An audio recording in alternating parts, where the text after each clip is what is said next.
मेरा ज़हन की है कि असी चलते बारिश पहली बार इतनी ज़्यादा हुई है। मैं ना हूँ चलते मोटर वेख लईए साडी बारिश आ जाए तो साडा रात नूं जिहड़ा माल जिथे दोया उनकी कंध डिग पिया। तुसीं वेख सकदे ने कंध सारी दी डिग पई, अद्धी डिग पई, बाकी उरली बची खड़ी है। बिस्मिल्लाहिर्रहमानिर्रहीम, अस्सलाम वालेकुम। क्या हाल है जी? ठीक हो? तबीयत से ठीक है? क्या बात कर रहे रे बाबा? अल्हम्दुलिल्लाह मैं भी ठीक हाँ। ते बस माशाल्लाह जी पंजाब दे अंदर इतनी अगे गर्मी है, जिंदे कोले पुछदे हो आंदा इतनी गर्मी है भावें पक्की ते आंडा सट ते आमलेट तैयार कर लो।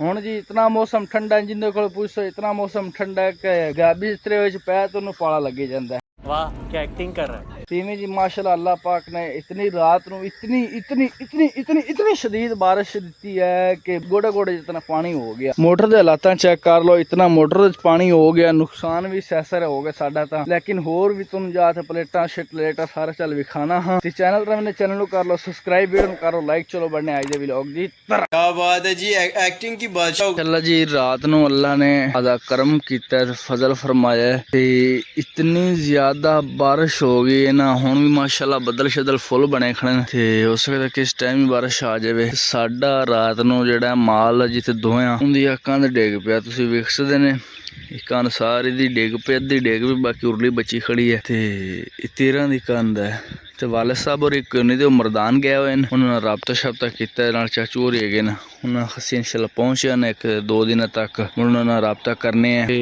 हुण मेरा ज़हन की है कि असी चलते बारिश पहली बार इतनी ज़्यादा हुई है। मैं ना हूँ चलते मोटर वेख लईए साडी भैनी जितने भी मोटर हैं ना सारी मोटरों का विजिट कराने, क्योंकि किसी मोटर में कोई पानी तो नहीं ज़्यादा पिया, खराबी शराबी तो नहीं कोई पेश हुई। सारा नुकसान हो गया माशाल्लाह। माहौल तो बड़ा प्यारा बन गया, लेकिन नुकसान जोड़ा भी होंगे अल्लाह की तरफ होंगे तो माशाल्लाह बदल फुल बने खड़े।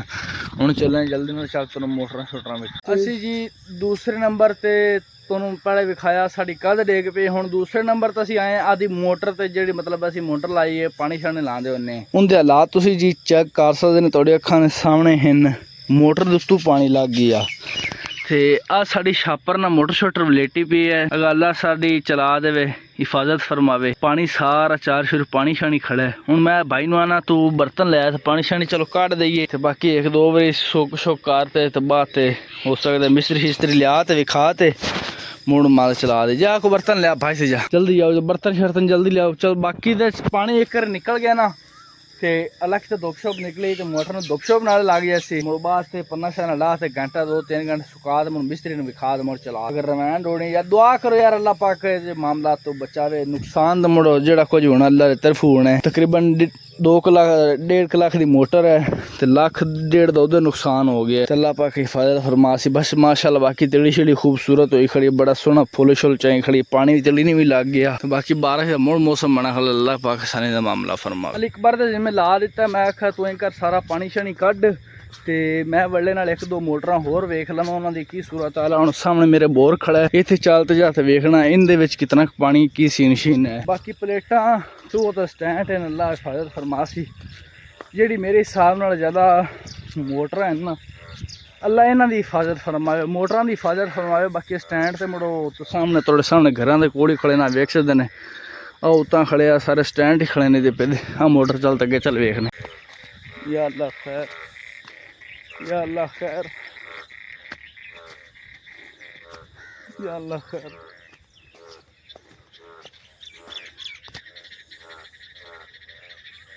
अल्लाह पाक ने हिफाजत फरमा दी माशाल्लाह। चेक कर सकते ने एक कतरा भी पानी का कोने अल्लाह ने हिफाजत फरमा दी है। हिफाजत क्योंकि इन्हों की पक्की डल बनी हुई है। इस दिन पानी किधर नहीं, बस उतला पानी वेस गया उसी वो भी कुछ पिछा खलोता थोड़ा बहुत खलोता रहे तो सुक गई है। अपनी है जी कच्ची डल, अपनी मसला बना है। चलो जो भी होंगे अल्लाह की तरफ होंगे माशाल्लाह। सुबह का व्यू शू चेक करो, VIP मॉल शॉल माशाल्लाह।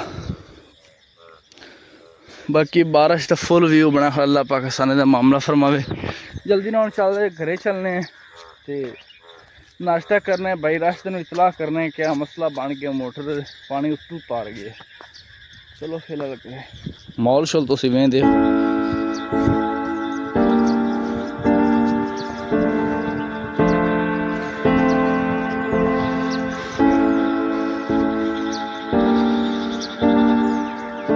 ਤੇ ਵਾਲਦ ਸਾਹਿਬ ਤੇ ਨਾਲ ਚਾਚੂ ਤੇ ਨਾਲ ਕੋਈ 3-4 ਜਣੇ ਹੋਰ ਸਾਥੀ ਮੇਰੇ ਤੇ ਨਾਲ ਮਰਦਾਨ ਗਏ ਹੋਏ ਨੇ। ਮਰਦਾਨ ਉੱਥੇ ਕੀ ਸਾਡੇ ਕੁਝ ਸਾਥੀ ਜਮਾਤ ਸਾਲ ਦੇ ਚੱਲਦੇ ਪਏ, ਉਹਨਾਂ ਦੀ ਨੁਸਰਤ ਵਾਸਤੇ ਗਏ ਨੇ ਜਮਾਤ ਦੇ ਪਿੱਛੇ। ਤੇ ਉਹ ਤਕਰੀਬਨ ਕੱਲ ਸ਼ਾਮ ਵਾਲੇ ਨਿਕਲੇ ਨਾ, ਬੜੇ ਕਾਲ आई तो आंदा पिया कि मैं अली इस्लामाबाद पहुंचे हैं। इस्लामाबाद तो अगे आते 4 घंटे का सफ़र है। तो मैं चलो पहुँच तो मैंने फ़ौरन उसी कॉल करना ठीक है। तो बाकी उन्होंने इतलात कर दी थी बारिश बड़ी ज़्यादा हो गई, अल्लाह दुआ करे आसानी का मामला फरमावे।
ओए होए होए होए इदू वखरे अलहदा कबाड़े होए पे कांदे साढ़े माल दी धूएं है, इहदे च माल शाल भी बंदे, लेकिन हालात हुण वेख सकदे ने तुसीं फिलहाल।